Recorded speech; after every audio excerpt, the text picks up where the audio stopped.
নমস্কার, সবাইকে স্বাগত জানাচ্ছি। এখনকার অনুষ্ঠানের নাম বলবো না, তার কারণ হচ্ছে নাম বলার প্রয়োজনীয়তা নেই। তিনি আসা মানেই কিন্তু মানুষের একটা আস্থা, ভরসা এবং বিশ্বাস তৈরি হয়, কারণ তিনি আমাদের সঙ্গে একেবারে জ্যোতিষ জগতে বেদবাক্য। সুভাষ শাস্ত্রী, অনেক স্বাগত সুভাষদা আপনাকে অনুষ্ঠানে আসার জন্য। এবং সুভাষদা বলি, এই শ্রাবণ মাস মানে আমরা জানি সুভাষ শাস্ত্রীর জন্ম মাস, এবং এই সুভাষ শাস্ত্রীর জন্ম মাস মানে আমাদের অনেক প্রাপ্তি আপনার কাছ থেকে থাকে এবং আমরা পেয়েও থাকি আপনার কাছ থেকে। আমাদের একটা ভরসার জায়গা আপনি। দেখুন, আজকে শ্রাবণ মাসের প্রথমেই অনুষ্ঠান, শনিবারের রেকর্ডের অনুষ্ঠানটা কয়েকদিন আগেই রেকর্ড করেছি আমি। আজকে লাইভ অনুষ্ঠান হচ্ছে না, this is not a phone in অনুষ্ঠান। এক দুই হচ্ছে যে শ্রাবণ মাস স্টার্ট হয়ে গেছে। এবারে 4টে সোমবার পড়েছে, একটা সোমবার কম আমরা পালন করতে পারবো, এটা একটুখানি 5টা পেলে খুবই ভালো হতো। যাই হোক, এটার মধ্যেও করা যায়।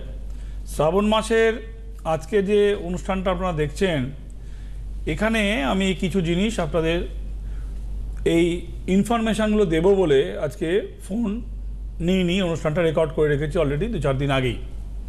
সেটা হচ্ছে যে শ্রাবণ মাসে কি করবেন কি করবেন না, সবার জন্যে, হিন্দু, মুসলমান, শিখ, খ্রিস্টান সবাই ফল পাবেন। মানলে আমরা প্রয়োজনে কারুর বাড়ির বাচ্চা যখন অসুস্থ হয় মসজিদে নিয়ে যায়, মসজিদে ধূপ জ্বালে, তো মসজিদে নানা রকম বাচ্চাকে হাওয়া বাতাস লাগলে নিয়ে যায়। ঠিক সেরকম অনেক হিন্দু ভাই বোন রয়েছে যারা শ্রাবণ মাস মানে শ্রাবণ মাসের শুক্রবারগুলো স্পেশাল নামাজ করে। শ্রাবণ মাসের শুরুয়াত মহরমের দিনে হয়েছে, আপনারা জানেন। তো শ্রাবণ মাসে আর কি আপনি করলে বেটার ফল পেতে পারেন, সেইগুলো নিয়ে আমার অনুষ্ঠান। এটা হিন্দু মুসলিমের নয়, সবার উৎসব। মূলত যদি আপনি আইডেন্টিফাই করেন হিন্দু উৎসব, কিন্তু ওই সর্বধর্ম ভগবানের তো রূপ আলাদা হতে পারে, উৎস তো একই। তো ফল আপনিও পাবেন, ফল আমিও পাবো, যে মানবে সেই ফল পাবে।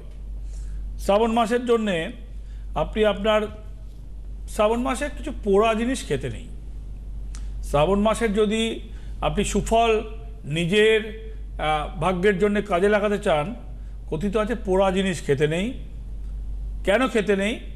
পোড়া জিনিস খেলে আপনার যে শনির যে দশা, যদি আমি এটা যদি কনভার্ট করি জ্যোতিষের সাথে লিঙ্ক করি, তাহলে কেতু এবং শনির একটা প্রভাব আপনার থেকে যাবে না। পোড়া জিনিস খাবেন না, আগুনের সামনে বেশি যাবেন না। তা আপনি ঘরের বউ হলে বলতে পারেন রান্না বান্না সবই তো আগুনের সামনে। হ্যাঁ, আগুনের সামনে।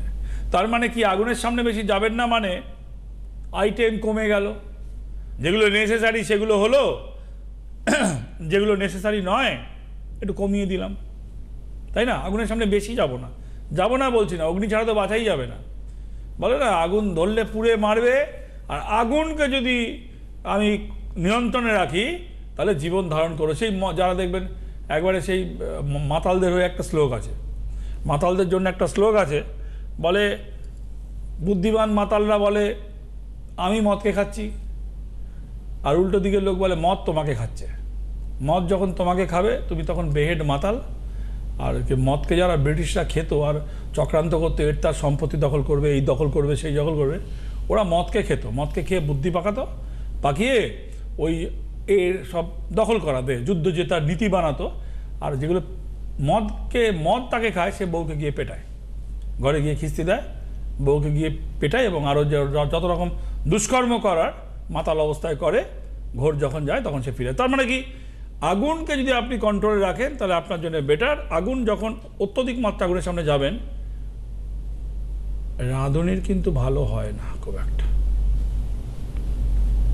যারা রান্না করে লোকের বাড়িতে গিয়ে, তারা কিন্তু বেশি দূর যেতে পারে না। তাহলে কি কেউ রান্না করছে না? জীবন ধারণের জন্য করছে। কিন্তু দেখবেন রাঁধুনির একটা লিমিটেশন আছে, সে কোনোদিনও হিউজ মানি কামাতে পারে, বিকজ অফ সে সবসময় আগুনের সামনে থাকছে। আগুনের সামনে একটু লিমিটেড থাকা উচিত। অগ্নির সামনে যত কম যাবেন তত ভালো। শ্রাবণ মাসে পোড়া খাবার খাবেন না, আগুনের সামনে বেশি যাবেন না, অগ্নিক্রিয়া বেশি করবেন না। আর জন্মবারে টক তেতো এই পুরো শ্রাবণ মাস জন্মবারে এবং সোমবারগুলোতে টক, তেতো, ঝাল পরিমিত। টক আর তেতো হচ্ছে নো, টক হচ্ছে ক্রস, তেতো হচ্ছে ক্রস, ঝাল হচ্ছে অল্প খেতে হবে, অনলি শ্রাবণ মাসের জন্যে। সোমবারগুলোতে নিরামিষ আহারের প্রয়োজন। আগামীকাল রবিবারের অনুষ্ঠান, তাদেরকে বলবো। এবারে লাস্ট সোমবারটা অত্যন্ত গুরুত্বপূর্ণ পড়েছে এবারে, ওই দ্বিতীয় আর চতুর্থ, সেটার জন্য একটা স্পেসিফিক আমি ফর্মুলা বানিয়েছি বলা ভুল, বহু পুরনো ছিল, আমি নিজে ইউজ করেছি। তার মধ্যে নতুন কিছু সংযোজন করে আপনাদের স্বার্থে সেগুলো বলবো, যারা আপনারা বেনিফিটেড হতে পারেন, আরও কিছুটা বেশি বেনিফিটেড হতে পারেন। এর জন্যে কালো রং পরবেন না, black colour you must avoid every Monday. মাথায় রাখুন, ভগবান শিবের জন্য আপনি মনস্কামনা করছেন, কালো প্যান্ট, কালো জাঙ্গিয়া, কালো bra, panty, whatever, inner or outer fittings garment you don't used, you must remember it. Black কালারকে অ্যাভয়েড করতে হবে, উজ্জ্বল রং পরতে হবে, outer fitting, inner fitting also উজ্জ্বল কালার, ব্রাইট কালার পরতে হবে, ব্ল্যাক কালার মাস্ট অ্যাভয়েড।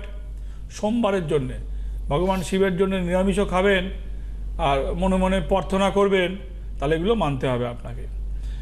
যদি আপনার শত্রুতা প্রবল থেকে প্রবলতর হয়, কিংবা কোনো বাড়িতে শুভ কাজ হচ্ছেই না, তাহলে সেই বাড়িতে ছোট কলা গাছের পোয়া লাগাতে পারেন। আপনারা জানেন কলা গাছ টোটালটাই কাজে লাগে, শ্রাদ্ধ থেকে পূজা, পূজা থেকে বিবাহ,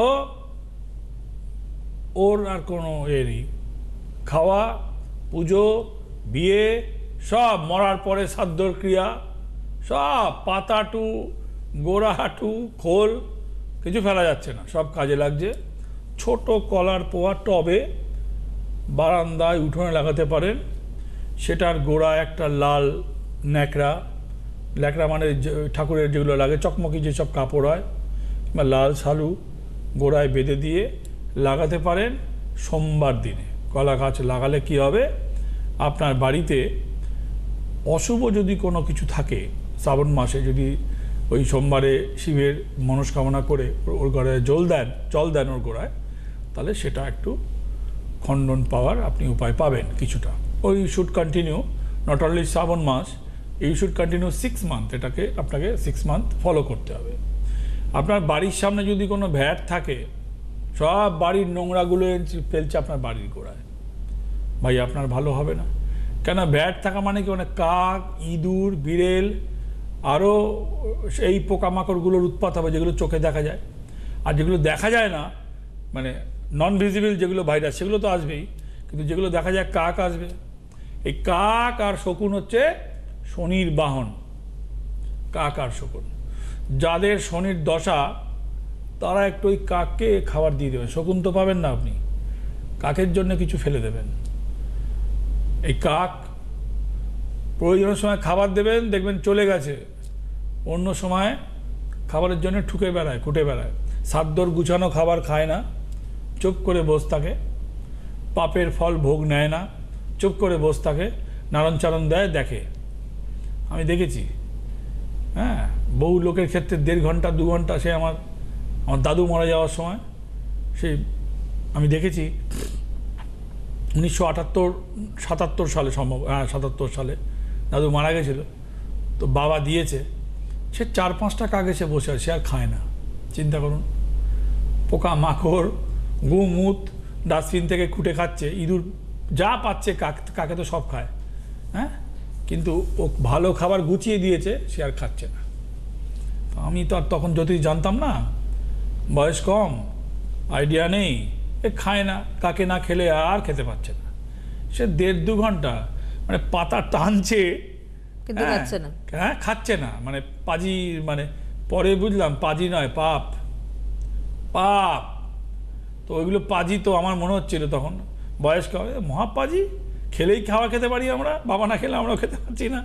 মালসায় সেদ্ধ হয়েছে, সব বাড়ি না খেয়ে বসে আছে, বলছে দিয়েছে পাঁচিলের ওপরে, 3-4 জন মিলে করে কাকের মতন দেখছে, চিলের দৃষ্টি দিয়ে দেখছে, সে আর খায় না। মানে একটু ঠুকোবে তো, একটা কিছু ঠুকো অন্তত খেতে পারি, মানে নিজের পেটের জ্বালার জন্য বলছে হে ভগবান তুই তো খা, তাহলে তো আমি খেতে পারি। হ্যাঁ, সে দাদুর কপালে খাবার যাবে কিনা জানি না, কাকে আর খায় না।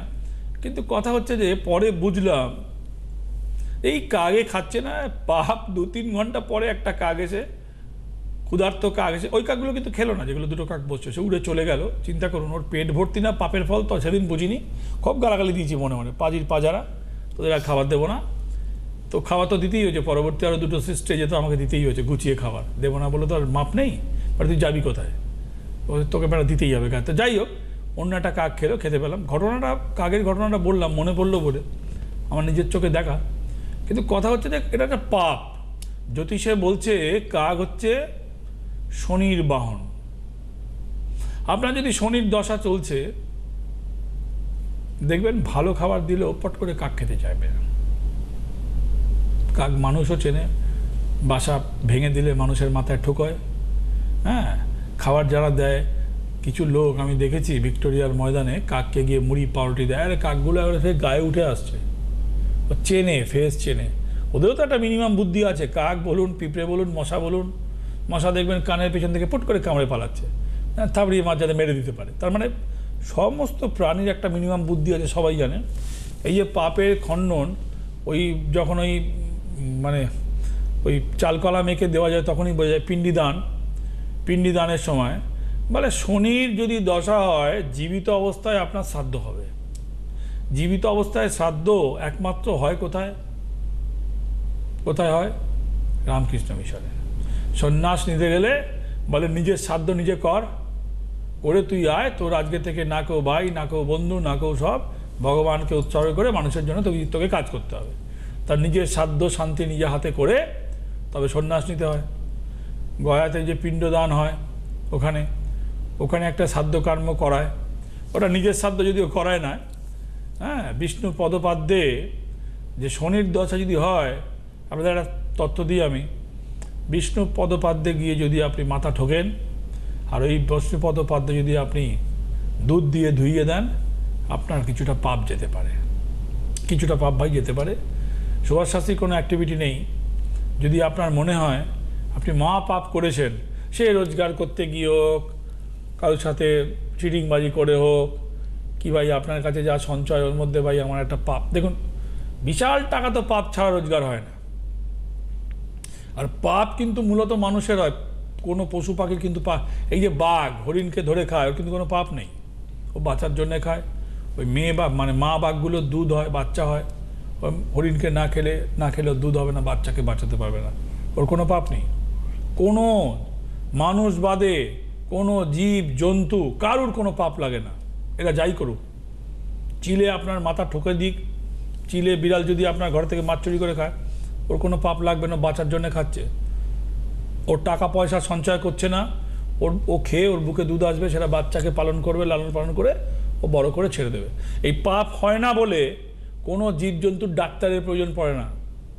এরা সুরকি বালি পাতা খেয়ে এরা সুস্থ, একবারই বাঁচে, একবারই মরে। আর মানুষ পাপে এত পাপ করে, জমানো টু প্রেম করা, টু মিথ্যে কথা বলা, টু জমানো সঞ্চয় করা, লোকের মাথায় কাঁঠাল ভাঙা, চক্রান্ত করা, নানা রকম ফাঁদ ফন্দি ফোকর করা। মানুষ ডাক্তার জ্বালা, রোগের জ্বালা জীবন মানুষের শেষ হয়ে যাচ্ছে। জানতে হোক অজান্তে হোক, পাপ তো প্রতিদিন হচ্ছে মানুষের। কিন্তু আমি গুরুর মুখে শুনেছি, আমার নিজস্ব যা চেতনা, কোনো জীবজন্তুর কিন্তু পাপ হয় না। ওই জন্য কিন্তু ওরা রোগ হয়, ওরা নিজেরা করে বেঁচে যায়। বাহ, এই ব্যাখ্যাটা আমরা যে শুনলাম, এই ব্যাখ্যাটা খুব সুন্দর, যে কোনো জীবজন্তু, হ্যাঁ কোনো জীবজন্তুর কিন্তু সত্যি না। তুমি চিন্তা করবে নিজের থেকে, আপনারা চিন্তা করবেন, যদি সুভাষ শাস্ত্রী ভুল বলে থাকে আপনারা বলবেন, মেনে নেবো। মানুষের পাপ হয়, মানুষের রোগ সারতে চায় না, পারবেন না, আমি যে পারবো না। কিন্তু মানুষ ওদের থেকে অনেক বেশি বুদ্ধিমান। মানুষ আবিষ্কার করে, কিন্তু মানুষ রোগ ছাড়াতে পারে না নিজের রোগ। মানুষ ছাড়ায়, তার ডাক্তার ছাড়ায়। মানে জীব জন্তু পোকামাকড়ের কোনো পাপ নেই। পাপ খণ্ডনের জন্যে বিষ্ণু পদপাদ্যে গিয়ে নির্জলা হয়ে শুদ্ধ মনোবাক্যে যদি দুধ ঢেলে দেন বিষ্ণুপদ পাদ্যে, তাহলে আপনার জমের থেকে পাপের খণ্ডন, জমের থেকে পাপের খণ্ডন। এক। দুই হচ্ছে যে দেখুন, শ্রাবণ মাসে যাদের সন্তান হচ্ছে না, যারা কঠিন ব্যাধিতে ভুগছে, আমার কাছে এই মাসটা বিশেষ স্পেশাল মাস। আমার মা মানতেন, তিনি ওপরে থেকে আমাকে এই প্রোগ্রাম হয়তো দেখছেন, যখন বেঁচে থাকতো তখন টিভির সামনে বসে দেখতেন, এখনও দেখছেন, টিভির সামনে নয়, ও ডাইরেক্ট দেখতে পাচ্ছেন এখন। তো উনি নিজে মানতেন, উনি শ্রাবণ মাসে অনেক কিছু করতেন, ওনার কাছে দেখেছি, ছোটোবেলায় করেছি, নিজের জীবনের ক্ষেত্রে অনেক কিছু পালন করেছি, গুরুদেবের কাছেও অনেক কিছু করেছি। আমি তো ছিলাম 4-5 বছর ছিলাম, আশ্রম বাস করা, একটু নিচে শোয়া, একটু শ্রাদ্ধ শান্তির কাজ, নিজের শ্রাদ্ধ নয়, শ্রাদ্ধের মতন, মানে গুরুদশা পালনের যা যা জিনিস হয় আপনারা জানেন হিন্দু শাস্ত্রে, সেগুলো করেছি। সো খুব কিছু অভিজ্ঞতা আমার রয়েছে। তো মা নিজে করতেন। তো শ্রাবণ মাসে যদি আপনি ভুগছেন, তার জন্যে পার্টিকুলার একটা অনুষ্ঠান আমি করব। এই শ্রাবণ মাসে অনেকগুলো অনুষ্ঠানই আমার রেকর্ডেড হবে, কেন প্রত্যেকটাই আপনাদের জন্যে। আমার ব্যবসার কোনো অভিপ্রায় নেই, কে আমার কাছে আসবে না আসবে এটা বলার মতন কোনো আগ্রহও নেই, কোনো চার্ট দিয়ে বসিয়ে দিই নিজে তুমি একটু বলে দাও কেউ আসবে, কোনো আগ্রহ নেই, একদমই আগ্রহ নেই। একজনও যদি না আসে, শান্তিতে আরও কিছু লিখে আপনার সামনে বলতে পারবো, যেগুলো আপনারা ঘরে বসে করবেন। এই যে কথাটা বললেন সুভাষদা, যে আপনাদের জন্য, কারণ সুভাষ শাস্ত্রী আপনারা প্রত্যেকেই জানেন, সুভাষদা শুধুমাত্র আপনাদের নিয়েই চিন্তা করেন এবং আপনাদেরকে কতটা সফলতা দেওয়া যায়। আজকে আপনারাও অপেক্ষা করেন সুভাষদার জন্য, এটাও বাস্তব কথা। সুভাষদা কোনো ব্যবসায়িক স্বার্থে যদি সুভাষ শাস্ত্রী হতেন, তাহলে সুভাষদা বলতেন না ভাই আসতে হবে।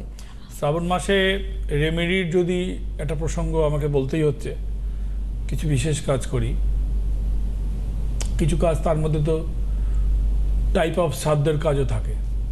শ্রাদ্ধের কাজ মানে কারোর শ্রাদ্ধ করা তা না, তার বলে না, বলে আমার শ্রাদ্ধ করছে, বলে গালাগালি দিয়ে ভূত ভাগানোকে শ্রাদ্ধ করা বলে, কারোর পাপ খণ্ডনকে শ্রাদ্ধ করা বলে, কারোর টার্গেট রিচ করাকে পাপের শ্রাদ্ধ না করলে you cannot reach in your target.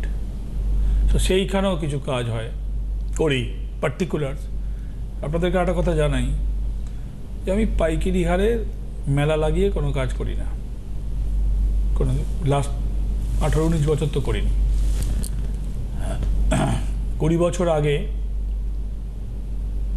Last হয়তো কিছু করেছি, এরকম কাজ করতে হয়েছে, 300 করে লোক দেখতাম, কিন্তু নট দ্যাট কি লাস্ট 18-19 বছরে আমি কোনো পাইকারি হারে কাজ করেছি। এবং ওই আমার স্টাফেরা, ওই ছেলেরা তো বিড়ি সিগারেট খায়, আপনারা জানেন, বিড়ি সিগারেট খায়, খৈনি খায়, আরও অনেক কিছু খায়, গেঁজা মদ তো আছে, যাই হোক। তো আমি ওই জন্যে কাউকে দিয়ে জিনিস ডেলিভারি করাই না, কেন কি আমি বিশ্বাস করি আমি যেটা বানাচ্ছি সে যদি আমার স্টাফ কাউকে তুলে দেয়, তো সে টাকা নিল, সে তাকে দিল, আই ডোন্ট বিলিভ তার কাছে সেই ব্লেসিংটা গেল, আমার নিজের মনে হয়। It is my own thinking. এখানে আমি আমার যে চিন্তাটা আপনার সাথে শেয়ার করছি। ওই জন্যে রেমেডি আমি নিজের হাতে তুলে দিই, স্পেসিফিক কাজ নিজের হাতে করি। এভরি কাজ ইজ ইন্ডিভিজুয়াল, কেন কি পাইকারি হারে কাজ হলে পাইকারি হারে তার ফল হবে। পাইকারি হারে একটা যোগ্য করে কিছু করে কারোর বিয়ের, কারোর শত্রু দমন, কারোর ব্যবসার, কারোর কাজের উন্নতি, কারোর চাকরির জন্য কিছুই হবে না, ছিটে ফোটা পাবে। হ্যাঁ, ছাগলের 3য় সন্তান বলে একটা কথা আছে, তাই না? তো দুটো দুধের বোটায় 3টে সন্তান হলে একটা বাচ্চা সবসময় দুধ পাবে না, গুতি একটাকে সরাবে আবার দুধ খাবে, ওইটা আবার গুতিয়ে সরাবে, মানে গুতোগুতি চলবে। ছাগলের 3য় সন্তান, ওই জন্যে বলে কথাতে আছে দুটো হলে দুটো, সে দুধের বোটা ভগবান পাঠিয়েছে, দুটো দুধ দুজন খাবে, মায়ের দুধ খাবে। 3টে হলে কী হবে, একটা গুতোগুতি করে হাফ পাবে, অপুষ্ট বাচ্চা হবে একটা। তো সেই রকম যে নিজে হাতে করা ওই পাইকারি হারে কাজ মানে ছাগলের 3য় সন্তান, এবার আপনারা বুঝে নিন। তো আমি তো সেটা করি না। 2 হচ্ছে যে শ্রাবণ মাসে যদি রেমেডিকে আপগ্রেড করতে চান, তারও একটা বিশেষ পদ্ধতি আমি লাস্ট ইয়ার থেকে করছি। হোয়াট ডু মিন আপগ্রেড, কী বললাম? যে কোনো রেমেডি আপনি পড়ে আছেন আমার 5-6 বছর, 7 বছর, 10 বছর, 15 বছর, 20 বছর ধরে, তাহলে আপনি সেই 2-3টে পারপাসের রেমেডি আমার কাছে নিয়ে এলে আমি খুলে সেটাকে একটু আপগ্রেড করে একটু মডিফাই করে দিলে রিচার্জ সেটা হবে। সেটা প্রথম তো দুটো বেনিফিট হবে। একটা হচ্ছে অ্যাসেম্বল করে দেওয়া, 4টে পারপাসের 4টে রয়েছে, তার মধ্যে 3টে পারপাস আপনার হয়ে গেছে, হয়তো দেখা গেলো সরকারি চাকরির পারপাসটা এখনো হয়নি, তাহলে ওগুলো যদি অ্যাসেম্বল করে দিই, আপগ্রেড করে দিই, তাহলে যে 3টে হয়ে গেছে সে 3টে অফ হয়ে গেল, যেটা হয়নি সেটা রিচার্জ হলো। বাহ, আরেকটু powerটা। এটা কিন্তু একটা অন্য চিন্তা ভাবনা। হ্যাঁ, শ্রাবণ মাস পাওয়ারটা একটু জেনারেট হলো, আপগ্রেড হলো, আর যে 3টে হয়ে গেছে সে 3টে অ্যাবলিশ করে দিলাম, করে অ্যাসেম্বল করলাম, যেটার টার্গেটটা হয়নি সেটার উপর জোর দিলাম, আর একটু ফোকাস করা, কাজ যাতে তাড়াতাড়ি হয়। ওটার জন্য আপনাকে নাম লিখিয়ে আসতে হবে, ওটার খরচা বেশি নয়, সেটা এলে দেখে মানে পারপাস দেখে আমি বলতে পারবো। ওই রিঅ্যাসেম্বল করে একটু রিচার্জ করতে গেলে কি করতে হবে সেটা আপনাদের জন্য বেটার হবে, সেই অপশানটা আপনাদের বলে দিলাম। শ্রাবণ মাসে এটা করা হচ্ছে, এটা ওই দেবীপক্ষ পর্যন্ত হয়তো এক্সটেন্ড হবে, দুর্গাপুজোর দেবীপক্ষ পর্যন্ত দেবীপক্ষ পড়ার পর থেকে পড়া পর্যন্ত। আচ্ছা, একটা কথা বলি যে সুভাষদা, আমি যেন শুরুতেই বলছিলাম যে সুভাষদা নিজের শ্রাবণ মাসে জন্ম মাস, এবং সেখানে তার প্রতিবিধান যখন সুভাষদা করেন, নর্মালি আমরা প্রত্যেকেই জানি সুভাষ শাস্ত্রী প্রতিকার প্রতিবিধান মানে শেষ কথা, ওটা হবেই হবে। আর সুভাষদা যেখানে হ্যাঁ বলার বলে, যেটা না বলার সেটা সবার সুভাষদা না বলে। তার জন্য I should maintain lot of rules. মানে প্রথম তো হচ্ছে নিজেকে নেশা ভান থেকে দূরে রাখা। বাপরে, প্রথম কিছু করতে গেলে আগে আত্মশুদ্ধির দরকার। তো আমি মদ খেয়ে বসে থাকবো বম্বল হয়ে, আমি মদ খেয়ে মদের বেয়ারা এটা সেটা করব, আবার ওই সময় রেমেডি বানাবো, হবে না। 2 হচ্ছে কন্টিনিউ নিরামিষ খাওয়া, নিরামিষ আহার করা। 3 হচ্ছে নিজের সংযম এতটা টাইট রাখা। দেখুন, বলে ওই প্লেনে উঠলে বলে আগে নিজের মুখে মাস্ক পরবেন, তারপর বাচ্চাকে পড়াবেন, নিজে বাঁচলে বাপের নাম। তো মা বাঁচলে তো বাচ্চাকে সেভ করবে, মায়ের কোল তো বাচ্চার সব থেকে সেফ জায়গা সারা পৃথিবীর মধ্যে। তো মা তো বাঁচতে হবে, মায়ের কোল থাকবে তো, তবে তো সেই কোলে আঁচলের তলায় গিয়ে বাচ্চা বসে থাকবে, সেফটি নেবে। তো আমাকে রেমেডি করতে গেলে আমার তো প্রয়োজন সিস্টেম দরকার, I need a hard system. So আমাকে সেটা ফলো করতে হয়। সে খাওয়া দাওয়া বলো, বলো, তোমাকে কঠিন সিস্টেম ফলো করতে হয়। সেইটা করার জন্যে তারপরে কি বললাম, আমি অন্য স্টাফকে দেওয়াই না কেন, আমি তাহলে তো ঘুমোতে পারি, আমি তেরে ঘুমাবো, আপনার আসবেন টাকা নিয়ে, আমার লোক টাকা ভালো করে গুনে ফুনে নেবে, আপনাকে দিয়ে দেবে। ওর ঘাটে গেলে যা একটা মাইনে দিয়ে 4টে স্টাফ বাড়িয়ে দে, 5টা স্টাফ বাড়িয়ে দিলাম, তারাই কাজ করছে। দিনের শেষে বলে কত টাকা কালেকশন, ব্যবসায়ী লোকরা করে, তাই না? রিলায়েন্সের মালিক করে, কি করে, সারা ভারত থেকে কত টাকা বাস্তা এলো, ও ঘুমোচ্ছে এসি ঘরে বসে, বিরাট বড় একটা চেহারা নিয়ে ঘুমোচ্ছে, ফোনাফোনি করছে কিংবা নেটে দেখছে, সারাদিনের কালেকশন এত। তো ওটা তো ব্যবসা, ওখানে সাধনার কোনো জায়গা নেই, ওখানে কারোর জন্য ভাবার কোনো জায়গা নেই। তো রেমেডি হচ্ছে অ্যাকচুয়ালি তা নয়। ওই যে রেমেডি কাজ হওয়াটা তো বলতে খুব সহজ লাগে, বলতে খুব সোজা লাগে, ব্যাপারটা সেরকম নয়।